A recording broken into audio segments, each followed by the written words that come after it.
বলছি দিদি, তুমি যেরকম বলেছো আমি সেরকম বলেছি, এখন আমার বিজয়ের সঙ্গে একটু কথা বলিয়ে দাও। আরে বাবা এত ব্যস্ত হচ্ছিস কেন? দেবো দেবো, আগে খাওয়া দাওয়া করে নে। না না, তুমি আগে বিজয়ের সঙ্গে কথা বলিয়ে দাও, নাহলে আমি খাবো না। আরে পাগল, বলেছি যখন দেবো তখন দেবো, অত টেনশন করিস না। না না, তুমি আগে একবার ফোন করো, তারপর আমি খাবো। ঠিক আছে শোন, বিজয়ের আবার জন্য বলিস না যে তোর পেটে আবার একটা বাচ্চা আছে, বুঝতে পেরেছিস? ও কথাই জানে না। বলছি দিদি, আমার পেটে বাচ্চা আছে, এ কথা বিজয় শুনে যদি আমার সঙ্গে বিয়ে করতে রাজি না হয়, ওরে পাগলা না কি কি করতে কি না করতে সব আমার উপরে। হ্যাঁ, তো টাকলালা বর ছাড়াই দিলাম কচাত করে। আর ওই বিজয়ের আমি যা বলবো তাই, বিজয়রে বলি যদি ওই রেল লাইনের উপরে যেয়ে কান্দরে ডুবেস করতি, ও তাতেও রাজি, বুঝতে পারিস? ওরে আমি যা বলবো তাই, বুঝতে পারিস? আমার হালকা নিস নে। সেটা আমি জানি, তোমার মাথায় খুব বুদ্ধি। এত ঝামেলা দেখতে হতো না, যদি বিয়ে মানে ডাকতিস, পচাত করে বিয়ে দিয়ে দিল তোর বাবা। ওই ঝামনা, ওই ঝামনারে এখন টাইট দেবো, এমনিতেই টাইট হয়ে গেছে, বুঝতে পারিস? আর একটু দেবো টাইট। সত্যি দিদি, তুমি না আসলে আর বিজয়ের আমি কোনদিন খুঁজেই পেতাম না। দাদা ফোন লাগিয়ে দিচ্ছি। ঝিঙ্কুলালা ঝিঙ্কুলালা ঝিঙ্কুলালা লে, কি রিংটোন লাগাইছে রে বাবা। বলছি একটু লাউড স্পিকার দাও না, লাউড স্পিকারই আছে। হ্যালো, হ্যাঁ হ্যাঁ দিদি তুমি? আরে বাবা হ্যাঁ আমি, কেমন আছো? আছি ভালো, কদিন ধরে তোমার ফোনের অপেক্ষায় ছিলাম, ফোন আসছে না, মন মানসিকতা পুরো খারাপ হয়ে গিয়েছিল। বলছি কি, আমার মারে কি ওরা বাড়ি গিয়ে ধমকি দিছে? আমার মারে কিচ্ছু বলেনি, আর বললেও কিচ্ছু করতে পারবে না, অল টোটাল ক্লিয়ার। যেখানে শেফালি আছে সেখানে কোনো কথা হবে না। বলছি কথা বলবো নাকি একটু? কার সঙ্গে? রূপার সঙ্গে? হ্যাঁ গো হ্যাঁ। বলছি রূপাকে তো আগে আমি মিথ্যে কথা বলেছি, এখন কি মুখ নিয়ে ওর সঙ্গে কথা বলবো? ও সব ক্লিয়ার করে দিচ্ছি, কিচ্ছু হবে না, তুমি কথা বলো। এই দিচ্ছি, ঠিক আছে? হ্যাঁ। হ্যালো রূপা, কেমন আছো বিজয়? আর কি বলবো, কেমন আছি? তোমার কথা ভাবতে ভাবতে আমার জীবন পুরো অন্ধকার হয়ে গেছে। অন্ধকারের দিন গেছে, এখন দিদি আমার সাথে আছে, তোমার সঙ্গে আমার খুব তাড়াতাড়ি বিয়ে হবে। সত্যি বলছো? তোমার মা বাবা মানবে আমায়? মা তো মানে রেডি, বাবা একটু খটকা ছিল, বাবারে ওই দিদি টাইট করে দিয়েছে, সবকিছুই দিদির জন্য হচ্ছে। হ্যাঁ জানি, দিদি খুব ভালো মানুষ, একদম ভালো মনের মানুষ, একদম ভগবানের উপরের দরজায়। হয়েছে হয়েছে, আর বলতে হবে না। দিদি না থাকলে না আমার জীবনটা পুরো অন্ধকার হয়ে যেত। কোথা থেকে আমায় কোথায় নিয়ে রেখেছে, আর কি বলবো, খুব ভালো দিদি। সত্যিকারে যদি আমার এরকম একটা দিদি থাকতো না, আমি তাহলে সারা জীবন আমার দিদিকে খুব ভালোবাসতাম। কেন, আমি কি মিথ্যেকারের দিদি নাকি? হ্যাঁ না না দিদি, এমনি বলছি। আজকে তো তোমার আমি দিদি, যা দরকার হয় সব আমি পূরণ করবো, তোমার দরকার, বুঝতে পেরেছো? আমি যেভাবে বলবো সেভাবে চলবা, ঠিক আছে? দিদি তুমি যা বলবা তাই। তুমি যদি বলো এখন ইন্দুর মারা বিষ খেয়ে মরে যেতি, আমি এখনই রেডি। আরে না না পাগল, ওইসব কথা কেউ বলে নাকি? বলছি দিদি, আমি রূপারে কবে দেখতে পারবো? খুবই শীঘ্রে, মাস দেড়েক কষ্ট করো। বলছি ফোনে কথা বলতে পারবো তো? ফোনে কথা বলতে পারবা, কিন্তু ভিডিও কল করতে পারবা না, ঠিক আছে? আচ্ছা দিদি, কথা বললেই হবে। কারণ কি, রূপার কাছে ছোট্ট মোবাইল আছে, বুঝতে পারিছো? ভিডিও কল হবে না, আর ভিডিও কল হলেও করা যাবে না, তোমাদের রুল আছে কিন্তু, বুঝতে পারিছো? আমার রুল ফলো না করলে কিন্তু বিয়ে হবে না। আচ্ছা দিদি ঠিক আছে, এখন রাখো। রূপা 2-3 দিন ধরে কিচ্ছু খাইনি, অনেক কান্নাকাটি হয়েছে, এখন খাওয়া দাওয়া করবে, ঠিক আছে? বিজয় তোমার আমি রাত্রে ফোন করছি। আচ্ছা রূপা, তোমার অপেক্ষায় থাকবো। I miss you, I miss you 2 3 4 5 6। পাগল কোথাকার। বলছি রূপা ফোন করবা তো? হ্যাঁ, তোমার অপেক্ষায় থাকবো। আচ্ছা রাখছি এখন, হ্যাঁ ঠিক আছে। থ্যাংক ইউ দিদি, থ্যাংক ইউ। তোর তোরে আমি যা বলবো সেইভাবে কাজ করবি, ঠিক আছে? আর কোনো সময় ভিডিও কল করবি না। আচ্ছা দিদি। শোন, কোনো সময় যদি দেখার ইচ্ছা হয় না, তাও ভিডিও কল করবি না। কেন, বুঝতে পারিস? কেন দিদি? পাগল নাকি? ভিডিও কল করে নিবার বুঝতে পারবে যে তুই গর্ভবতী আছিস। ও মা, তাই তো, এর জন্য তোর ছোট ফোন দেবো, চাইলেও মোটামুটি তুই ওর সাথে ভিডিও কল করতে পারবি না। আর মনের ভুলিও যদি ওই টাকলার সাথে যদি কথা বলিস, বুঝতে পারিস, তাহলে কিন্তু তোর খবর আছে। এই নে খেয়ে নে। আর ওই টাকলার সাথে যদি কথা বলিস না, তোর একদম ত্যায্য পুত্রী করে দেবো। না মা, মাথা খারাপের সাথে আমি কথা বলি নাকি? তোমরা আমার পুরনো ভালোবাসা ফিরে দিচ্ছ, এটাই আমার কাছে অনেক। আমি মরে গেলে ওই হাগুর সাথে কথা বলবো না। Good girl. এখন টপাটপ করে এগুলো খেয়ে নাও, নাহলে পুরো একদম কমজোরি হয়ে যাবে, বুঝতে পেরেছো? বলছি মাসি, বিজয়ের সঙ্গে কথা বলে দিয়েছি, বুঝতে পেরেছো? বিয়েটা তাড়াতাড়ি দিয়ে দেবো, ডেলিভারি হয়ে গেলে বিয়েটা দিয়ে দেবো। বলছি কি, এই মোটামুটি তাড়াতাড়ি ডেলিভারি করে দেওয়া যায় না? সময় তো হয়ে গেছে, আর দিন 15 আছে, তার আগে যদি করে দেওয়া যায় তাহলে তো ভালো। বলছি তুমি তো নার্স মানুষ, তুমি তো জানো কোনো ট্যাবলেট টুবলেট থাকতে পারে, সেসব খাওয়াই ডেলিভারি পট করে ডেলিভারি হয়ে যাবে, এরকম কিছু আছে নাকি? দেখি স্যারের সাথে কথা বলে দেখতে হবে। আর থাক না তো, 10-15 দিন কোনো ব্যাপার না, 10-15 দিন ফোনে কথা বলতে বলতে দুজনের ভিতরে আবার একটু প্রেম প্রীতি জমে উঠবে, তারপর পরে বিয়ে। 2 বোনই মিলে খাও। বলছি ভাই, সেটা কথা বলবো, কিছু মনে করবে না তো? কি আছে মা বল। বলছি ওই বোনের পিছনে তো অনেক টাকা খরচা হয়ে গেছে আমার, এখন আমার পরীক্ষার ফিস বানতেই হবে, তাই একটু টাকার দরকার ছিল। আরে মা তুই টেনশন নিস না, তোর জন্য টাকা কোনো ম্যাটার করে? বুড়ো ঢ্যামনা বাড়ি আসুক, আলমারি থেকে 50,000 টাকার এক বান্ডিল তোর দিয়ে দেবানি। ও অত দেওয়া লাগবে না, ওই 20,000 টাকা দিলেই হবে। আরে না রে না, টাকা পয়সা রাখ, তোর কাছে থাকাও যে আমার কাছে থাকাও তাই, আবার কি? হ্যাঁ দিদি, তুমি অনেক কষ্ট করিছো, আমার বিজয় রে অনেক টাকা পয়সা দিছো, হ্যাঁ তোমার কাছে থাকুক। সত্যি তোমরাও মানে আর কি বলবো।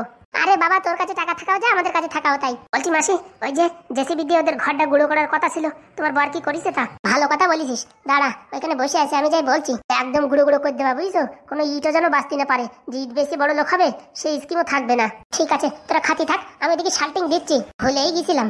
থ্যাংক ইউ দিদি, থ্যাংক ইউ। এখন পটাপট করে খেয়ে নে, পরে থ্যাংক ইউ বলিস। বলছি তুমি খাও। আমি একটু পরে খাবো, তুই খেয়ে নে। দিদি তোমার কি বলে যে ধন্যবাদ দেবো, আমার মনে আনন্দ ধরছে না। আনন্দ বজায় রাখো, বুঝতে পারি যে পরে কাজে লাগবে। আর কোনো মতে মনের ভুলি যেন বলে ফেলাইও না, ঠিক আছে? মনে রেখো। না না, সাবধানে। আর কোনো সময় ব্যথা ট্যাথা উঠলি আগে আমার জানাস, ঠিক আছে? আচ্ছা দিদি, তাড়াতাড়ি খেয়ে নে। বলছি এমএলএ বাবু, কোনো লাভ হলো না। এত কষ্ট করে মেয়েটার ওখানে বিয়ে দিলাম, কিন্তু লাস্টিং হলো না। আরে কপালে যেখানে থাকে সেখানেই হয়, বুঝতে পারিস? তাই তো দেখলাম, কত নাচ নাচালাম, লাস্টে সে বান্দর উঠলো মাথার পরে। এই শালা যে কয় টাকা খরচা করিস না, এই টাকা যদি বিজয়ের পিছনে খরচা করে ওরা একটা সরকারি চাকরি দেওয়া হতো না, তাহলে ভালোই হতো। হ্যাঁ, সব তো এখন আমার দোষ হবে। আরে না রে, তোর সব দোষ দেবো কেন? তাই না? তাই কি আমি ভাবিছিলাম কি ওই শালা ঘর জামাই থাকতে তাহলে আর কোনো সমস্যা হবে না। আরে মেইন কথা ওটা তো না, ঘর জামাই আস্তে আস্তে হয়েই যেত। ওই শালার মাথায় চুল নাই, ওইটা হচ্ছে আমার বউর মোটামুটি পছন্দ না। ওই টাক মাথা দেখলি পারে ওর গা জ্বলিয়ে ওঠে। আর উপরে তো শালা রাত হলি পারে ভুট্টো খেতে হাঁটতে যায়, পায়খানা করার অভ্যেস নাই। এই গ্রামের মালগুলো এরকমই করে। আসল কথা কি বলবো, আমারও তো ভুট্টো খেতে যাওয়া অভ্যেস। তোমাদের যে ইংলিশ পাইখানা না, ওর পর শালা বসলি পারে সেই হাগুই হয় না, বুঝতে পারিস? দেশি মাল হলি পারে সেইগুলোই হয়। তোমরা ওই যে আবার কি প্যান ফ্যান লাগাও, ওতে আমারও হয় না। মাঝে মাঝে তো আমিও যাই ভুট্টো খেতে। আসল কথা আমি কি বলবো, আমার ওই একই কেস। কালি আবার কি কি এখানে চাদরা চাদরি চলছে? হ্যাঁ, কই কিনি মা কিছু না তো। কালকে কি কথা হয়েছিল? হ্যাঁ, আজকে জেসিবি দিয়ে ওর বাড়ি ঘর দৌড় ভেঙে গুঁড়ো গুঁড়ো করে দেওয়ার কথা ছিল, ভুলে গেছো নাকি? না না, কোথায় ভাবো, ফোন করেছি তো আসতেছে। জেসিবিতে ডিজেল নয়, ডিজেল পুরো ফুল ট্যাঙ্ক করে আসতেছে। অনেকক্ষণ নাড়াচাড়া দিতে হবে তো, ডিজেল ফুলের দরকার। যদি একটা ইটও বাঁচে থাকে না, দুজনের কপালে কিন্তু ওই ইট দিয়ে ছেঁচা দেবো, কিন্তু বলে দিচ্ছি। না না, হ্যাঁ, আপনি কোনো টেনশন করবেন না। ওই জেসিবিতে গুঁড়ো করার পরে ফটো তুলে নিয়ে আসবো। ফটো তুললি হবে না, আমরা ডাইরেক্ট ভিডিও কল করে দেখাবি। আচ্ছা কিনিমা, আচ্ছা। কোথাকার ফটো কোথায় চিপ করে দিবি, আজকাল আমি এসব বিশ্বাস করি না। লাইভ দরকার আমার, ওই ডাইরেক্ট ভিডিও কল করবি। হ্যাঁ ঠিক আছে কিনিমা, যতক্ষণ নাই গুঁড়ো করে আসবি ততক্ষণ দুজনের কপালে কিন্তু ভাত নাই, আজকে না খেয়ে থাকবি। আর শুনি তো, আলমারির চাবিটা দিও, ওখান থেকে 50,000 টাকা দরকার আমার। কেন কিনি? আবার মুখের পর মুখ তুলে কথা বলে, দরকার তো দরকার। এটা এত কষ্টের ভিতরে রয়েছে, একটা সোনা দানা কিনে দিতে হবে না, বোঝো না নাকি? ও ঠিক আছে ঠিক আছে, আমি দিচ্ছি একটু পরে। মনে থাকে জানো। আর সন্ধ্যে ঢের না, ওই যদি গুঁড়ো করতে বাকি থাকে না কোনো জায়গা, তাহলে তোর হাত পা গুঁড়ো করে দেবো কিন্তু। না না কিন্তু টেনশন নেবেন না, একদম পুরো ফিনিশ করে দেবো। আর ওই বুড়ো ঢেবনি যদি প্যাচর প্যাচর করে না, ওরাও কিন্তু একটু গুঁড়ো করে দিস। ও নিয়ে আপনি টেনশন করবেন না, মনে থাকে জানো। দেখেছিস বউর পাওয়ার কিরকম উঠে আইছে? উঠে আসবে না, সবসময় তাকে আমরা কোথায় ভুল করবো সেই ভুল জায়গা এখন টুটি চেপে ধরিছে, আর কি করবা। ভাগ্য ভালো ঢ্যামনা তুই বিয়ে করিসনি, তাই শান্তিতে আসিস। কোথায় শান্তি? এই তোমার বউ মানে গিন্নিমা মাঝে মাঝে এরকম ধমকি দেয় না, মনে হয় কি কলিজা কান্দে ওঠে। তোর তো কান্দে ওঠে, আমার তো পুরো চটকাই যায়। চলো চলো চলো, জেসিবি নিয়ে সব গুঁড়ো করে দিই। চল। বলছি আবার ওরা ঝামেলা করবে না তো? কিসের ঝামেলা করবে শালা, আমি এখানে এমএলএ বীরেন দত্ত ঠেলা আছে। বলছি সঙ্গে একটা পুলিশ নিয়ে গেলে হতো না, তাহলে সবাই ভয় পাতো। সে দেখা যাবে না, তুই চল। বলছি কি এমএলএ বাবু, একটা পুলিশ নিয়ে গেলে ভালোই হবে না? কেন ভয় পাইছিস নাকি? ফুটো যে কালকে তোরে বলিছে মাথায় 4 ইঞ্চি পেরে পুঁতে দেবে, তার জন্য ভয় পাইছিস? ও মালটা সুবিধার না, বুঝতে পারিস? এতদিন তো আমাদের খাইতে পড়েছে বলে চুপচাপ ছিল। ও শালা শেয়ানা আছে, বললি হবে না। কেন না, চাঁদ পলি ঘপাত করে মারিয়েও দিতে পারে মাথায় 4 ইঞ্চি পেরে। আরে ভয় পাস না, আমি তো আছি। ওই আছি বলিও না, ও মাল শেয়ানা কম না, কায়দা পালি তোমারও ফুটিয়ে দেবে। কি কি কি কি বলছিস? ঠিকই বলছি, তার জন্য দারোগা বাবুরি 5-10 হাজার টাকা দিয়ে আমাদের সঙ্গে 2-3 ঘন্টা থাকতে বলেন। তাই ভালো হবে রে বাবা। বলা যায় সামনে ভোট, আর পেরেক মেরেক পুঁতে দিলি পারে 7 তো 6 মাস লাগবে। 6 মাস লাগবে? মাথায় পেরেক পুঁতে দিলি পুরো কোমা, সারা জীবনে উমা উমাও করতে পারবা না। তাই নাকি? তাই না? তাই কি? চল ভাই, চল তাড়াতাড়ি চল, তাহলে দারোগা বাবু নিয়ে যাই। চলো। পয়সা খরচায় হোক, কিন্তু রিস্ক নেওয়া যাবে না। তাই তো বলি, চলো। বলছি ভাই ফুটো, খালি মাথা গরম করিস না। তুমি খালি দেখো আমি কি করি। ওই এমএলএ যদি সাহায্য না করতে পারি, তাহলে আমার নাম ফুটো না বলে দিচ্ছি। এত কষ্ট করে চাকরি পাইছে, সে চাকরি কাড়িয়ে নিল, ওর এত বড় সাহস। আরে ভাই যা করে করুক গে, দরকার নেই আমার ওই চাকরির। এতদূর পড়াশোনা করে এখন সেন্টারিং কাজ করবো আমার সাথে, তো কি করবো বল ভাই? তারপরে ওইদিকে ছেলে হয় কি মেয়ে হয়, তার পড়াশোনার খরচা কি সেন্টারিং কাজ করে উঠবে? উঠবে না কেন? যদি আমি কষ্ট করি, আমার ছেলে বা মেয়ে যাই হোক, ওই আমার কষ্ট দেখে নির্ঘাত মানুষ হবে। আর একটা টেনশন, কালকে বললো যে বাড়িঘর ভেঙে দেবে। বাড়িঘর দর ভেঙে দিলি কোথায় থাকবো? আরে না, ওইসব ফাউ কথা। আরে ভাই তুই ওদের চিনিস না, ওরা হচ্ছে একদম রক্ত চুষা পেবু। এসে ভাঙে দেয় দিক, কুড়িয়ে ঘরে বানায় থাকবো, তাতে কোনো সমস্যা নেই। টাকা পয়সাও হাতে কিছু নেই। ও নিয়ে টেনশন করো না।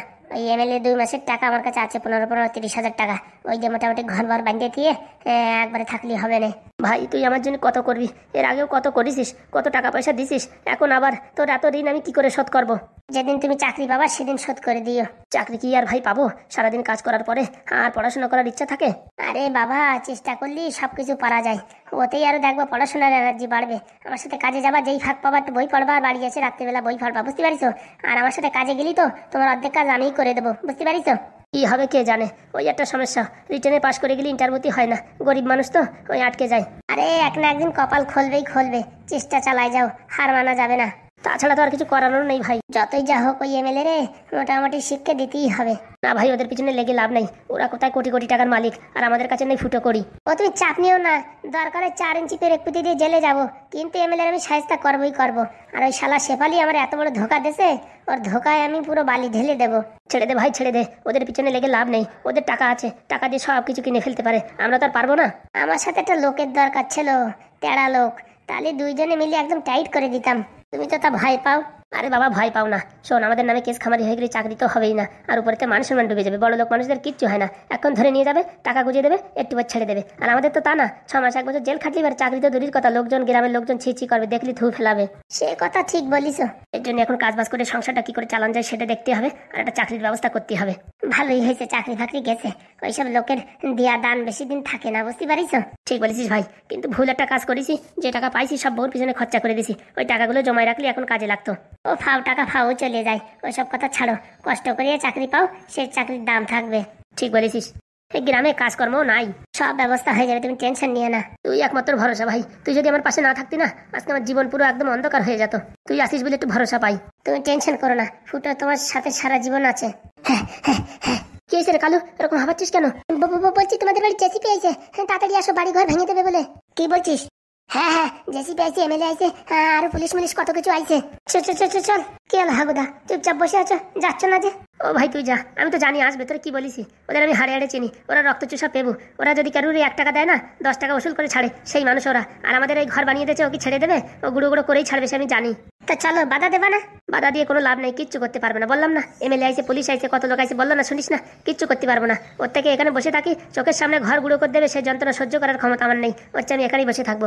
আরে তবু চেষ্টা তো করতে হবে যে ঘরটা যাতে বাঁচানো যায়। না ভাই, কোনো দরকার নেই, ওদের কোনো কিচ্ছুর দরকার নেই। হ্যাঁ, বুঝতে পারিস, কিচ্ছুর দরকার নেই। ওরা যা দেশে সব নিয়ে যাক, আমার কিচ্ছুর দরকার নেই। মারে তো আমি আসার সময় বলে আইছি, ওরা আসবে না, ওদের কিচ্ছু বলো না, জিনিসপত্র সব বের করে রাখো, গুঁড়ো করে দিয়ে চলে যাক। সত্যি হাগুদা, তোমার মতন মনের মানুষ আমি জীবনে দেখিনি। কি আর করবো ভাই, বউটাই কপালে নাই, আর ঘর দিয়ে কি করবো? আর কত বড় একটা মিথ্যে কথা বললো। আমি নাকি ওরে প্রেমের জালে ফাঁসায় বিয়ে করেছি। বড় লোকের কথায় কোনো দাম নাই, এখন একটা বলে পরে একটা বলে। তাই বলে এত বড় মিথ্যে কথা? আমি তোর কোনোদিন বিয়ের কথা বলিই নি। হ্যাঁ, আর কি বলো, আমি বলে প্রেমের জালে ফাঁসাইছি? ছি, সবার সামনে এমন একটা কথা বললো, মান সম্মান ডুবিয়ে গেল আমার। আরে ছাড়ো, তোদের কথা ছাড়ো, ওরা হচ্ছে সব রক্ত চুষা, এখন একটা বলে পরে একটা বলে। ঠিক বলেছিস ভাই, তো যা হয় ভালোর জন্যই হয়েছে। এখন চলে গেছে, ভালো হয়েছে। এখন মোটামুটি আমার ছেলে মেয়ে যাই হোক সেটা দিয়ে দিলি, তারে মানুষ করে। আর জীবনে বিয়ে থা করবো না। মাথা খারাপ, বিয়ে করবো না মানে? আরে ভাই, বিয়ে করবো না। ও ছেলে মেয়ে যা হবে তাই নিয়ে মানুষ করবো, আমার আর বিয়ে থার দরকার নেই। কি বলছো? না ভাই, যে ছাকা খাইছি আর ছাকা খাতে চাই না। গরিব হয়ে জন্মাইছি, কিন্তু এরকম বিশ্বাসঘাতকতা আমার আর সহ্য হবে না ভাই, বুঝতে পারিস? আমার আর দরকার নেই। বলছি চলো তাই দূরিতে দেখি গে কি করে কি না করে। ও আমার জানা ভাই, কি করবে কি না করবে দেখার দরকার নেই। তুই এখানে বসে থাক, তুই গেলি যা ভাই, আমি যাবো না। হাগুদার মতন মানুষ হয় না, এত দুঃখ যন্ত্রণা এত সাধারণ ভাবে নিচ্ছে, আমি আর কি বলবো। ওরা বাড়ি বানাই দিয়েছে, আমরা কি করে বাধা দিই? আমি এক ঘুলে দিয়ে আসি। না ভাই, তুইও যাস না, এক কথায় 2 কথা বাঁধবে, বড় ঝামেলা বাঁধবে, বুঝতে পারছিস? ওসব করার দরকার নেই, তুই এখানে বসে থাক। ঠিক আছে, তুমি যা বলো। যদি বাধা দেওয়ার চেষ্টা করো, সব কিন্তু একদম গুড়িয়ে দেবো। না এমএলএ বাবু, কিসের জন্য বাধা দেবো? আপনি তৈরি করে দিয়েছেন আপনার নিজের হাতে, আপনি ভেঙে দিন, ওতে কোনো অসুবিধা নেই। বলছি 2টো জিনিস আছে ঘরে, বাইরে বের করে দিচ্ছি, তারপরে আপনারা গুঁড়ো করে দিন। কি হলো এমএলএ বাবু, এটা যে কেউ কিছু বলছে না? না বলাই তো ভালো, ঝুট ঝামেলা করার কোনো দরকার নেই। আর যদি বাধা দিতে আসো তাহলে কিন্তু ভালো হবে না। না স্যার, আমরা কেন বাধা দেবো? আমাদের জিনিসই না তো আমরা বাধা দেবো কেন? লোকগুলো বেশ ভালো আছে। বলছি তোমার ছেলে কোথায়, আর ফুটো কোথায়? ওরা বাড়ি ছেড়ে অনেক দূরে গেছে, ওদেরকে ফোন করে ডাকো, যদি ওরা পরে অবজেকশন করে। না, আমার ছেলে সকালেই বলে গেছে, মা ওরা আসবে না, ঘরটা ভেঙে দেবে না, জিনিসপত্র সব ওদিকে নিয়ে রাখো। আমাদের সব জিনিস নেওয়া হয়ে গেছে, 2টো কলসি আর একটা কি যেন একটা হাড়ি আছে, ওই 2টো বাইরে বের করে নিচ্ছি, তারপরে তোমরা গুড়িয়ে দাও। ভেঙে দেওয়ার পরে তোমরা কোথায় থাকবা? আমরা বাবা গরিব মানুষ, যে কোনো জায়গায় এক জায়গায় তাবু পেতে শুয়ে থাকবো, তার কি হয়েছে? বলছি এমএলএ বাবু, এটা বিরাট অন্যায় হচ্ছে না? ওরে শালা, অন্যায় দেখবি না, বউ চেঁচা দেখবি। আর কি বলবো, আমার কিন্তু এ কাজে সাই দিচ্ছে না। আমরা যে পাপ কাজ করতেছি ভগবান সাজা দেবে। ওরে শালা, এমনি তোমার ভয় লাগতেছে, আর তুই উল্টোপাল্টা কথা বলিস না তো। গিন্নি মারে ভিডিও কল করে দেখাচ্ছি। বলছি বাবা, তোমাদের জন্য একটু চা বানিয়ে দেবো? না, তার দরকার নেই। আমার জন্য একটু কালো চা হলেই হতো। ঠিক আছে বাবা, বানিয়ে দিচ্ছি। বলছি একটা কথা বলবো, একটু কিছু মনে করবা না তো? বলো, কি বলবা? বলছি গুঁড়ো করে দিয়ে ওই জেসিপিতে ওই কোনা দিয়ে একটু ঠেলে দিও, বুঝিস? বুড়ো মানুষ তো, ঠেলতে একটু কষ্ট হবে না, এইটুকু উপকার করো আমাদের। আমরা কি তোমাদের চাকর নাকি? হ্যাঁ। আরে বাবা, ছেলে কি বলে গেছে, কোনো কথাবার্তা বলতে বারণ করেছে না, তুমি আবার এসব কি কথা বলছো? ভুল হয়ে গেছে। তুমি না সত্যি আছো। ঠিক আছে, ঠেলে দেবে না। না না ভাই, ওইসব ঠেলাঠেলির দরকার নেই, আমরা ঠিক করেই নেবো। ও তোমাদের কাজ তোমরা করে দিয়ে চলে যাও, বাকি আমরা সব ঠিক করে নেবো। আলি গুরু স্টার্ট করে দি। এমএলএ বাবু, আমি এই নৃশংস দৃশ্য আমি নিজের চোখে দেখতে পারবো না। আমি বেশি একটু আফটালে চলে যাই। শালা তুই এমন বলতেছিস মনে হচ্ছে সব পাপি আমি। সব পাপি তোমার বউ। বলছি তুমি ওইদিকে যে বসো, আর এখানে ভাঙাচোরা করবে, কোথায় কি লেগে যাবে, তারপরে আবার অনেক ঝামেলা। আচ্ছা গিন্নি। না না, কলসি ফলসি তো কিচ্ছু নেই, সব তো নেওয়া হয়ে গেছে সবকিছু নেওয়া। এখন ভাঙা শুরু করো। বলছি এমএলএ বাবু, এরা মনে হয় খুব ভালো মানুষ। ভালো না ছাই, সব অভিনয়। তোরা যা বলেছি তাই কর। তোর গিন্নি মারে ভিডিও কল করে দেখা। দেখাচ্ছি। চিড়িং চিড়িং লিলি লিলি। হ্যালো গিন্নিমা, এই যে জেসিবি দিয়ে এখন ঘর ভাঙা হবে, তুমি নিজের চোখে দেখো। ক্যামেরা ঘুরবি, তারপর তো দেখো নাকি। এই তো ঘোরাচ্ছি। হ্যাঁ ঠিক আছে, গুঁড়ো করে দিতে বলিস, ঠিক আছে। আচ্ছা, আর ওদের যেন কোনো কিছু সাহায্যের পয়সা করে দিয়েছিস না। যদি টাকা পয়সা দিয়েছিস না, দুটোর কিন্তু মাজার হাড় খুলে দেবো, মনে রাখিস। মাথা খারাপ, আমরা কি দান করতে এসেছি? আমরা এখানে বদলা নিতে আইছি। হ্যাঁ, সেটা মাথায় রাখবি। আচ্ছা গিন্নিমা, রাখছি। ঠিক আছে। ওখানে বসে দেখছিস কি? চালু কর, সব ভেঙে গুড়িয়ে দে। এলো বাবু, তুমি এখানে থাকো, আমি গাছতলায় যাচ্ছি। এসব নৃশংস দৃশ্য আমার দেখা যায় না। ভালো একটা ছেলের সাথে বিয়ে করা দিয়েছিলাম, শুনলে না তো? এখন বুঝবা ঠেলা পরে। মাঝে মাঝে মনে হয় কি সারা এমএলএর কাজ ছেড়ে দিই। এইসব নৃশংস মানুষের উপরে এইভাবে ব্যবহার আমি দেখতে পাচ্ছি না। তোমাকে নিমন্ত্রণ দিতে হবে নাকি জেসিবি চালু করতে? না না স্যার, এখনই গুড়িয়ে দিচ্ছি। মানুষগুলো খুব ভালো মানুষ। দেখো বড়বাবু, তোমার বিচার করতে আনিনি মানুষ ভালো মানুষ কি খারাপ মানুষ। তোমার যে কাজের জন্য নিয়ে আসি, এখন আর লাগবে না, চলে যাও। আচ্ছা, শুধু শুধু সময় নষ্ট করলেন। আমি এমএলএ মানুষ, যে কোনো সময় আমি তোমাদের ডাকতে পারি, বুঝতে পেরেছো? যখনই ডাকবো তখনই আসতে হবে, কোনো কথা হবে না, চলে যাও, এখন আর দরকার নেই। আচ্ছা। শালা অসহায় মানুষদের উপরে অত্যাচার করে, এইসব মানুষদের এমএলএ বানায় কে তা কে জানে। আমার হাতে যদি ক্ষমতা থাকতাম না, এইসব এমএলএদের পুরো একদম ছাঁটাই করে দিতাম। তোমার কি নিমন্ত্রণ করতে হবে নাকি? না না এমএলএ বাবু, ওই জেসিবি চালানোর আগে একটা মন্ত্র পড়ি তো, তাই মন্ত্র পড়ে নিচ্ছি। ফাজলামি যত। আপনি একটু দূরে সরে যান, এই ইট বালি ছিটে ফেটে আপনার গায়ে লাগবে। ইচ্ছা হবে না, তুই চালু কর। আচ্ছা।